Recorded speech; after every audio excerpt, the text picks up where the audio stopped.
In my 25 years of investigating the paranormal, I've heard it all.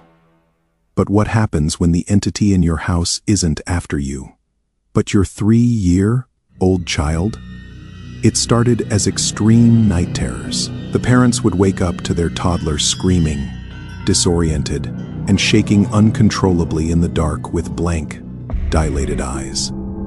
Desperate, they brought in a curandera, a spiritual healer, to cleanse the home. But the ritual uncovered a terrifying truth. Restless spirits of other children were already attached to their boy.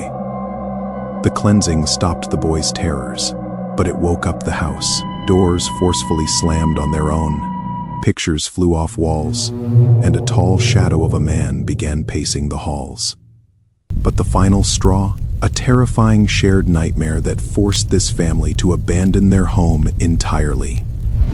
A dream so horrific, it will make your blood run cold. Tonight, we are diving deep into the true story of the restless shadows. You might want to check the locks and leave the lights on for this one, because we're getting right into it.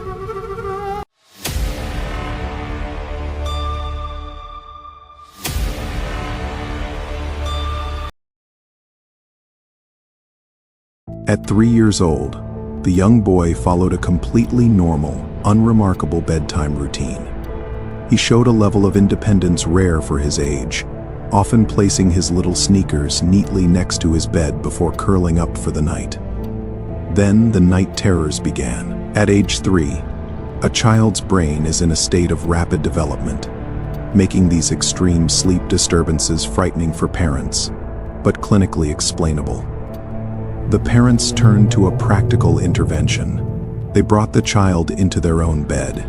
For several weeks, the proximity worked and the nighttime panic stopped. The disruption soon shifted into sleepwalking. One night, the mother felt her son groggily clamber over her in the dark. She assumed he was heading to the bathroom and drifted back to sleep. Minutes later, she woke to her son's terrified screams. Her husband rushed into the child's room to find an empty toddler bed, eventually locating the boy standing in the corner. He was shaking uncontrollably, his eyes dilated and completely blank. The standard parenting playbook had failed. Co-sleeping and gentle comforting were ineffective against the force seizing control of their son's movements in the seeking any possible solution. The boy's grandmother introduced a curandera, or traditional folk healer, into the home. The healer offered a grim diagnosis. She claimed the property held negative energy from previous tenants, and that the spirits of restless children had physically attached themselves to the boy. To break this connection, the curandera performed a full spiritual cleansing of the house, moving through the rooms to remove the perceived entities. The boy's severe night terrors stopped immediately. The family spent the next few days believing they had finally reclaimed their home. Their desperation for a cure left little room to question the mechanics of the ritual, or the risks of inviting an unverified occult practice to alter the environment of their home. This floor plan shows how the cleansing pushed the energy out of the boy's bedroom and into the entire structure. The family heard heavy knocking inside the drywall, and physical doors would violently snap shut on their own. The activity escalated to physical disturbances. Framed pictures would fly off the walls, crashing to the floor as if they had been thrown. Eventually, the family saw a visual manifestation of the threat: the shadow of a man walking around the exterior of the house. When they checked outside, the yard was empty.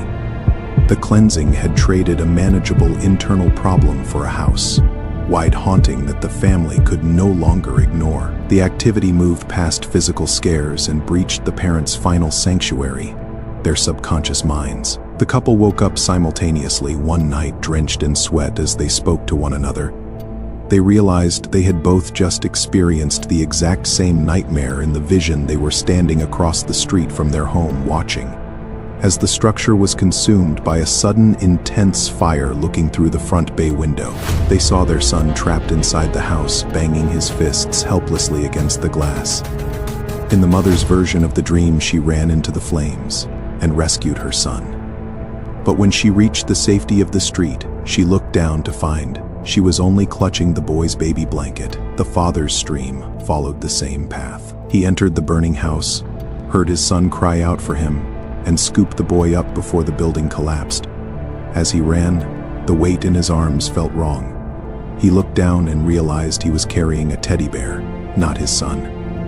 This shared experience targeted their most deep-seated fears as parents by presenting the same horrific outcome to both of them simultaneously. The entity forced them to confront their inability to protect their child within that house. The nightmare was the breaking point. The family fled the house, immediately moving into a small guest room at a relative's home while they prepared to sell the property.